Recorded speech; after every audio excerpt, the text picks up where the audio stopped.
चार small cap funds के बारे में बात करने वाले हैं जो कि 10 इयर्स प्लस से मार्केट के अंदर में अवेलेबल है। 10 से साल से पुराने स्मॉल कैप फंड्स हैं और इन्होंने काफी बढ़िया रिटर्न पिछले 10-15 सालों में इन्वेस्टर्स को बना के दिया है। काफी अच्छा वेल्थ क्रिएट करके दिया है। देखिए, स्मॉल कैप फंड्स के अंदर हो या फिर नॉर्मल कोई भी म्यूचुअल फंड हो, साइकिल हर म्यूचुअल फंड के अंदर आता है और हर टाइम पे वो बढ़िया नहीं कर रहा होता।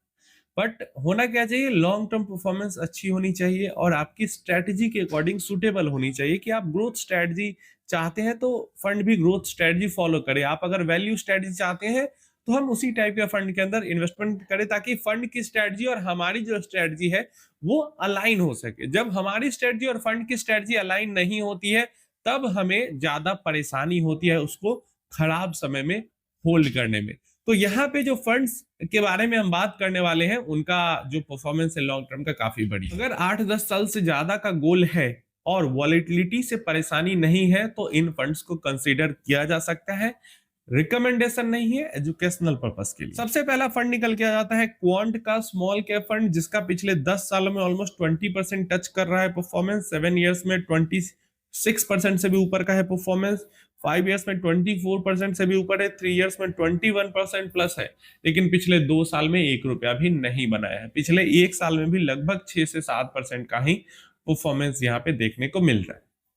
तो जिसने 7 साल पहले इन्वेस्ट किया उसको बढ़िया रिटर्न मिल रहा है, जिसने 5 साल पहले इन्वेस्ट किया उसको बढ़िया रिटर्न मिल रहा है, इवन जिसने 3 साल से पहले इन्वेस्टमेंट किया था उसको भी बढ़िया मिल रहा है। लेकिन पिछले 2 साल 2.5 साल में जिसने इन्वेस्टमेंट स्टार्ट की है इसके अंदर या लमसम करके छोड़ा है उसको उसका बिल्कुल भी पैसा इस फंड के अंदर नहीं बना है। और देखिए, यही एक बेसिक रूल होता है कि जब भी आप इन्वेस्टमेंट करने आते हैं इक्विटी में, पहला 5 साल आपको सरवाइव ही करना होता है। पहले 5 साल में रिटर्न बन जाए तो बहुत बड़ी बात है, नहीं तो आपको पहला 5 साल सरवाइव ही करना होता है, चाहे आपका जीरो रिटर्न बने या निगेटिव में रिटर्न बने। तो लॉन्ग टर्म परफॉर्मेंस हमें काफी अच्छी इस फंड का यहाँ पे देखने को मिल रहा है, लेकिन शॉर्ट टर्म में फंड काफी ज्यादा परेशान कर रही है इन्वेस्टर्स को। अगर रिस्क मैट्रिक्स देखते हैं तो रिटर्न काफी अच्छा है फंड का, स्टैंडर्ड डेविएशन थोड़ा सा बुरा है, देन शार्प रेशियो अच्छा है, काफी अच्छा है, ठीक ठाक है, सॉर्टिनो भी ठीक ठाक है, काफी अच्छा है। बीटा अगेन यहाँ पे थोड़ा सा परेशान कर रहा है।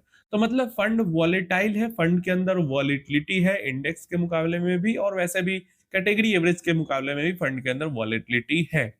तो क्या है मैं समझा देता हूं।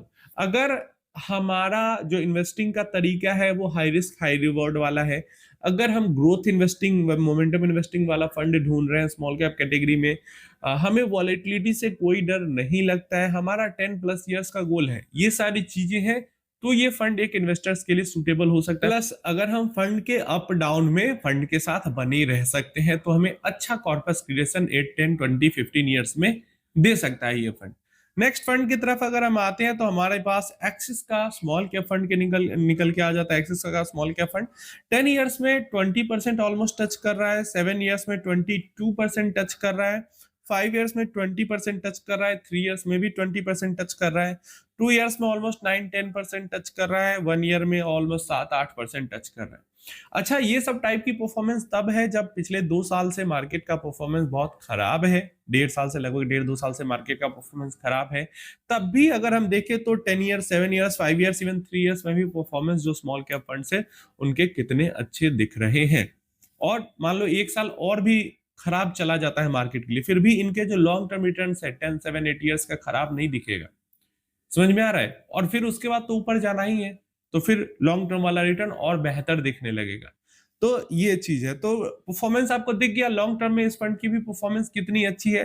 जबकि इस फंड के बारे में भी जो पुराने लोग हैं उनको पता है कि 2022 और 2023 ये 2 साल इस फंड के लिए इतना बुरा गया, इतना बुरा गया, और किसी फंड के लिए स्मॉल कैप कैटेगरी में नहीं गया। तो ये साइकिल है, ये हर फंड के साथ आता है। जैसे क्वांट के साथ अभी चल रहा है, एक्सिस के साथ चला, फिर एक्सिस में रिकवर भी हुआ। अब इसका एक्सिस का अगर हम देखते हैं रिस्क मैट्रिक, तो पिछले 5 सालों में रिटर्न शानदार है। रिस्क रिवॉर्ड जो रेशियो है, मतलब स्टैंडर्ड डेविएशन है, वो भी बढ़िया है। शार्प रेशियो में भी वो चीज बढ़िया है। सॉर्टिनो में भी बढ़िया है एंड बीटा में भी बढ़िया हमें देखने को मिल जाता है। फंड के अंदर जो वॉलिटिलिटी है और जो रिटर्न बन रहा है वो काफी बढ़िया रेशियो में बन रहा है एक्सिस स्मॉल कैप के अंदर। तो एक्सिस स्मॉल कैप की स्ट्रेटजी क्या है? बैलेंस्ड के साथ साथ थोड़ी सी वैल्यू की तरफ इनका झुकाव ज्यादा है। पास्ट में उनका झुकाव ग्रोथ की तरफ ज्यादा हुआ करता था, लेकिन मैनेजमेंट चेंज हुआ तो वैल्यू ग्रोथ से ये वैल्यू की तरफ मूव कर गए, और अभी वैल्यू स्ट्रेट मतलब बैलेंस्ड स्ट्रेटजी के साथ वैल्यू पे ज्यादा फोकस करके ये इन्वेस्टमेंट करते हैं और शानदार परफॉर्म करके इन्वेस्टर्स को यहाँ पे दे रहे हैं। तो अगर आपका गोल है, वैल्यू आपकी स्ट्रेटजी के साथ अलाइन होता है, इन्वेस्टमेंट स्ट्रेटजी के साथ लॉन्ग टर्म का गोल है, तो ये भी फंड लमसम इन्वेस्टमेंट करने के लिए काफी बढ़िया है। अब देखिए एसआईपी भी कर सकते हैं इन फंड्स के अंदर, लेकिन काफी सारे अच्छे फंड्स एसआईपी के लिए और भी है जहां पे लमसम अलाउड नहीं है, तो लमसम इनके अंदर किया जा सकता है। चलिए यहाँ पे मैं आपको एक प्लेटफॉर्म के बारे में बताना चाहता हूँ जहां से आप डायरेक्ट म्यूचुअल फंड्स के अंदर फ्रीली इन्वेस्ट कर सकते हैं। उसका लिंक मैंने description box and pin comment में दे दिया है। लेमन नाम है एप्लीकेशन का, सेबी रजिस्टर्ड ये ब्रोकर है, और नीचे लिंक से आप अकाउंट ओपन करते हो तो आपको 1 रुपया अकाउंट ओपन करने में नहीं लगता, आपका ब्रोकरेज फ्री हो जाता है अगर आप ट्रेड करते हो या डायरेक्ट स्टॉक्स के अंदर इन्वेस्ट करते हो। आपका सालाना जो मेंटेनेंस फी होता है सारे ब्रोकर में लगता है, वो भी आपका फ्री हो जाता है। यहाँ पे इस ऐप के अंदर आपको ऑटोमेटेड स्ट्रेटजीज मिलती है ट्रेड करने के लिए, उसको आप यूज कर सकते हो। आपको यहाँ पे लाइव मार्केट में जब मार्केट चलती रहती है तो सेबी रजिस्टर्ड रिसर्च एनालिस्ट जो है उनका कॉल्स आपको मिलता है ट्रेड करने के लिए। तो काफी सारे बेनिफिट्स हैं इन्वेस्टर्स के लिए भी, ट्रेडर्स के लिए भी इस प्लेटफॉर्म के ऊपर। तो डेफिनेटली नीचे कमेंट बॉक्स में पिन कमेंट में और डिस्क्रिप्शन में लिंक है, वहां से आप ओपन कीजिए और बेनिफिट उठाइए इसका। आगे हम आते हैं, हमारे पास आता है डीएसपी का स्मॉल कैप फंड। पिछले 10 सालों में 18% का लगभग रिटर्न, पिछले 7 साल में 21%, पिछले 5 साल में 21%, पिछले 3 साल में 22%, पिछले 2 साल में 11-12% और पिछले 1 साल में भी 17-18% का रिटर्न इसने बना के दिया है। और इस फंड के बारे में एक आपको मैं शानदार बात बताऊं, बिल्कुल जैसे अभी आपको दिख रहा है ना 18% पिछले 1 साल में, अगर 2024 में आप देख रहे हो तो ये चीज अभी आप 2026 में देख रहे हो, 2024 में अगर डीएसपी स्मॉल कैप को देख रहे होते तो पीछे 1-2-3 साल का परफॉर्मेंस आपको लगता है कि ये तो डेड हो चुका है फंड, मतलब क्या ही बेकार फंड है ऐसा आपको लगता है। लेकिन अभी आपको लग रहा है ना कितना बढ़िया फंड है। तो यही होता है फंड का साइकिल। तो डीएसपी स्मॉल कैप फंड भी काफी पुराना फंड है, 15 साल से भी ऊपर इस फंड का हो चुका है और काफी अच्छा इसने वेल्थ क्रिएट करके इन्वेस्टर्स को दिया है, और लमसम भी ओपन है इस फंड के अंदर। तो डेफिनेटली आप लोग चाहो लॉन्ग टर्म का गोल है आपका तो आप फायदा उठा सकते हो। अब डीएसपी स्मॉल कैप का भी रिस्क मैट्रिक देखें तो ये भी थोड़ा सा वॉलेटाइल फंड ज्यादा है, ग्रोथ की तरफ इनका झुकाव, बैलेंस प्लस ग्रोथ की तरफ ज्यादा इनका झुकाव रहता है। रिटर्न काफी बढ़िया है, स्टैंडर्ड डेविएशन ज्यादा है फंड का, मतलब कैटेगरी से वॉलेटिलिटी ज्यादा है, शार्प रेशियो ठीक है, सॉर्टिनो रेशियो भी ठीक है, लेकिन बीटा फिर यहाँ पे ज्यादा देखने को मिल जाता है। तो वही चीज है कि फंड वॉलेटाइल है, ग्रोथ वाली थोड़ी स्ट्रेटजी ये लोग फॉलो करते हैं, प्रॉपर बहुत ज्यादा मोमेंटम पे नहीं जाते, लेकिन बैलेंस के साथ ग्रोथ ये फॉलो करते हैं, और इसी कारण साइकिल तो काफी तगड़ा चलता है इनका भी, लेकिन लॉन्ग टर्म में परफॉर्मेंस भी फंड की अच्छी है। तो अगेन आपका ग्रोथ इन्वेस्टिंग अगर आपकी स्ट्रेटजी के साथ लाइन होता है तो आप ग्रोथ इन्वेस्टिंग को अगर आप फॉलो करते हो तो आप इसके साथ जा सकते हो। लेकिन जितना ज्यादा जो ग्रोथ पे फोकस करेगा, जितना ज्यादा जो मोमेंटम पे फोकस करेगा, उसका पोर्टफोलियो उतना ही वॉलेटाइल होगा, ये भी आपको ध्यान में रखना है। नेक्स्ट हमारे पास आ जाता है एचडीएफसी का स्मॉल कैप फंड। तो इस फंड का परफॉर्मेंस देखें 19% लगभग 10 साल में, 7 साल में 18%, 5 साल में भी 20-21% का परफॉर्मेंस, 3 साल में 19%, पिछले 2 साल में सिर्फ 5% और पिछले 1 साल में लगभग 10%।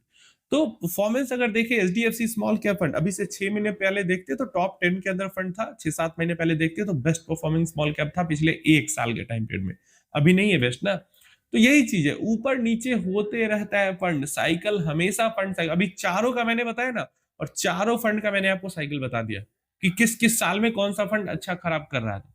तो एचडीएफसी स्मॉल कैप फंड जो है परफॉर्मेंस वाइज लॉन्ग टर्म में काफी बढ़िया है। अगर इसका रिस्क मैट्रिक्स भी देखे तो 5 इयर्स में रिस्क मैट्रिक्स सारे बढ़िया है, बस बीटा एक हमें एकदम बॉर्डर पे, मतलब जो कैटेगरी एवरेज है उसके बराबर का बीटा लगभग दिख रहा है, इंडेक्स से तो फिर भी काफी कम है। तो इसके भी रिस्क मैट्रिक्स सारे बढ़िया लास्ट 5 इयर्स के आप कह सकते हो तरीके से। प्लस ये बैलेंस्ड के साथ वैल्यू पे, खासकर बैलेंस्ड भी नहीं, इसको कहो तो वैल्यू इन्वेस्टिंग पे ही ये प्रॉपर्ली ये लोग ज्यादा फॉलो करते हैं। तो अगर अगेन वैल्यू की तरफ आपका झुकाव ज्यादा है, उसके साथ आप ज्यादा अलाइन कर पाते हो स्ट्रेटजी के साथ, तो इस फंड को आप एनालिसिस कर सकते हो, देख सकते हो।